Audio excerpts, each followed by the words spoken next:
সব পোশাকের মাপ তো ছোট ম্যাডামের শরীর অনুযায়ী তৈরি করা। তার মানে তুমি ছোট ম্যাডাম নও?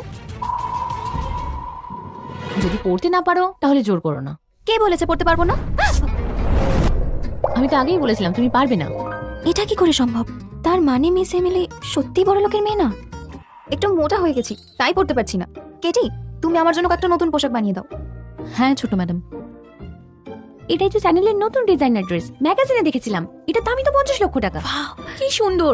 এই পোশাকগুলো তো আমার বাতিল করা, ওরা আবার এগুলোকে এত দাম দিচ্ছে। ছোট ম্যাডাম, আপনি এই পোশাকটা আমায় দিয়ে দেবেন? এগুলো সব পুরনো কালেকশনের পোশাক, তোমরা ইচ্ছে মতো বেছে নাও। কেটিকে বলে তোমাদের জন্য নতুন পোশাক বানিয়ে দেবো।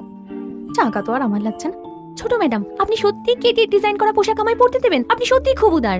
শ্যানেলের দামি পোশাক 3 কোটি টাকা থেকে শুরু। তুমি নিশ্চিত? সবার জন্য একটা করে? তুমি এসবের কি বোঝো? হ্যাঁ, মিস এমিলি হলেন সবচেয়ে ধনী ব্যক্তির মেয়ে।